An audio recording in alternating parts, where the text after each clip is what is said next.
Hey, bring me some tea now. Hold on, I'm doing the dishes. What? Stop that and bring me the tea quickly. Can't you follow my orders? But, what a useless wife you are. Make me some sweet coffee, please. But there are so many dishes to do. Leave them for later. Just do what we say, useless wife. The ones ordering me around right now are my husband John and my mother-in-law. John is lounging in the living room, fiddling with his phone and acting like he's the king. My mother-in-law glances at me maliciously while eating a cake she'd taken from the fridge. I think she could have made her own coffee while she was at it. But she seems to take pleasure in bossing me around, so I guess she just wants me to do something for her. I'm Hannah, a 30-year-old working mother.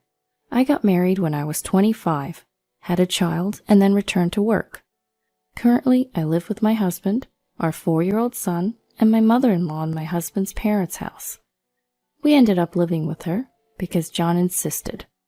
John told me my mother-in-law was so devastated that she couldn't eat after my father-in-law passed away. At that time, I was certainly worried and wanted her to eat properly, so we decided to live with her to try and lift her spirits, but she seemed to perk up quite a bit after I arrived. She's been scheming on how to bully me, her eyes gleaming like a predator that's spotted its prey.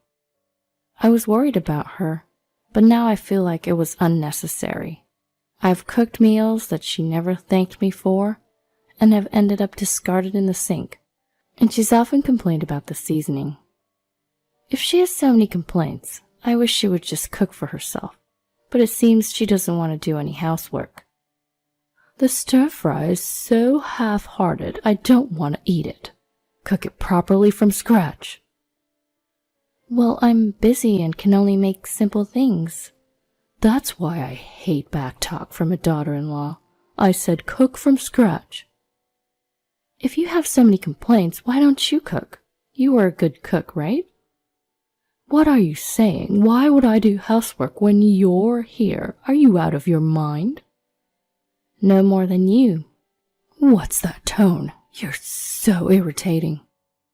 When I retorted a little, my mother-in-law got angry, and her face turned red. I thought that getting so angry would raise her blood pressure and be bad for her health, so I decided to ignore her.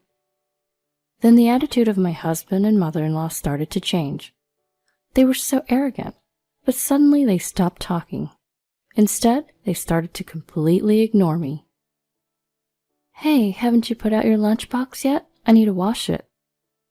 Hey, I'm talking to you. Please don't leave the candy wrappers lying around. It'll attract bugs. Are you listening? They started to completely ignore me. I felt utterly drained, as if I was dealing with a creature that didn't understand a word I was saying. I wondered why I had to live with such a human being, but I couldn't bring myself to get a divorce. That's because I thought our young son still needed his father. And so, 5 years passed. Both my husband and I turned 35, and our son was now 9. My mother-in-law was 65. How long will I have to continue this kind of life? I feel like I'm invisible. It doesn't matter whether I exist or not. I feel really ridiculous. On my way home from work, I muttered to myself. The only person who spoke to me at home was my son. If even my son were to reject me, I might truly become an unnecessary person. I felt really sad, as if people thought I wasn't needed in this world. When I got home, I started cooking immediately. Everyone must be hungry, I thought, and decided to make some delicious Chinese food. I made mapo tofu, fried chicken, and a stir-fry with bell peppers and sliced pork, but it seemed John wanted to put mayonnaise on his fried chicken. The first time he opened his mouth to talk in a long time was to tell me to quickly grab it from the fridge. Bring me the mayo. Sure, here you are. I took the mayo out of the fridge and handed it to him. The first time he spoke to me in a long time was neither to say it was delicious nor to thank me, just an order. I was really fed up. Then my mother-in-law turned to me and said with a very malicious face, "Clean the toilet." What? The toilet. Clean it right now. I'll do it later. Don't say such a thing while we're eating. It's nasty. What? Just like your heart. What? You really know how to annoy me, don't you? My mother-in-law screamed, left her dishes as they were, and went back to her room. I couldn't understand her nerve to tell me to clean the toilet during a meal. She probably just wanted to be mean to me. But wouldn't she think it's disgusting and not appropriate for mealtime? Well, if she were a reasonable person, she wouldn't say that in the first place. Because I snapped back a little, my mother-in-law got mad, so my husband told me to apologize. What the hell are you saying to my mom? Apologize. No. What? So you finally speak after 5 years, and that's all you can say? Who do you think you are? I'm your husband, so don't talk back. Oh, my husband, huh? If I had been treated better, I would have thought of serving you as a wife should. But I've been ignored all along. Why did you ignore me? That's because you have an attitude. I thought I would punish you. I see. I don't care, though. Hey, where do you think you're going? I don't feel like eating anymore. I'm going back to my room. I finished my meal, and I quickly headed to my room. Since my relationship with John has cooled off, we have separate bedrooms, so I went into my room. I opened my laptop and downloaded divorce papers. It's so convenient these days how I don't need to go to the courthouse to get the papers. I immediately filled them out, and I slapped them in front of John. Hey, I'm going to file these. Huh? What's this? As you can see, they're divorce papers. Wait, a divorce? Yes. John seemed flustered, but I was very calm. He probably thought he would never be served with divorce papers. But I'd reached my limit, and I knew I couldn't live in this in-law house any longer. Even if I left the in-law house, I'm not confident that I could improve my relationship with John. After all, he's not trying to change, so I don't have the confidence to meet him halfway. Why are you suddenly talking about divorce? You're not acting normal. You were always taking me for granted and ignoring me, right? I'm at my limit. I don't see any good in being with you anymore, so I want to end it. What? Are you going to abandon me?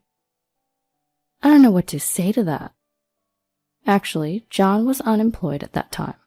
He used to work as a corporate employee, but he had caused so many issues that he was fired. He tried looking for a job several times since then, but he seemed to have lost his motivation to work. So, it's almost like I'm the one supporting him. John used to tell me he was the one providing for me and giving me food. This was while I was on maternity leave, but I was just on leave, not unemployed. Yet he acted so superior, talking down to me and making me angry. The money to buy baby clothes and formula came from my savings, and I honestly thought he didn't care about our child at all. John used to act so arrogant, but now he's unemployed and being supported by me, so he would be in trouble if I left. Because his mom, my mother-in-law, isn't receiving any pension. His dad used to be self-employed, but it seems like he'd been avoiding paying into his pension. As a result, they couldn't receive any survivor's pension, and even though he's 65 now, he hasn't received any old age pension. His dad said paying into a pension was a waste. But didn't he think it might cause trouble when he couldn't receive it in the future because he hadn't paid it? What are you planning to do leaving us like this? I will live with our son, just the two of us. It's easier that way. I won't allow it. Please give me custody. You're unemployed. There's no way you can support him. Since you stopped working, I've been the one supporting this house. But I want to be with Jacob. Just give me custody. Don't act so high and mighty when you never really cared about Jacob. While we were arguing, my mother-in-law came out of her bedroom. Then she started yelling at me. Listening to you, you're so selfish. Don't you want to contribute to this house? No, I don't. Don't talk back. You're just a daughter-in-law. If you're gone, how are we supposed to get by? Why don't you ask your boyfriend to lend you some money? What? You're dating Mr. Brown from 3 houses down, right? He's incredibly wealthy, lives in a mansion, even as housekeepers. How do you know that? I saw you and Mr. Brown the other day, hand in hand, enjoying a date. You two disappeared into the hustle and bustle of downtown. You even did something quite inappropriate. What? Can I show this to his wife? She would be quite furious. Stop it. When I showed her the photo I had taken on my phone, she was furious. My mother-in-law was in a relationship with a married man from our neighborhood named Mr. Brown. He was a very wealthy man living in a mansion and employing several housemates. His wife was very refined, a lovely lady. I'm certain she'd blow up if she saw this photo. Even a seemingly gentle wife would not remain quiet when she found out that her husband was dating one of their neighbors. Both Mr. Brown and my mother-in-law in their 60s.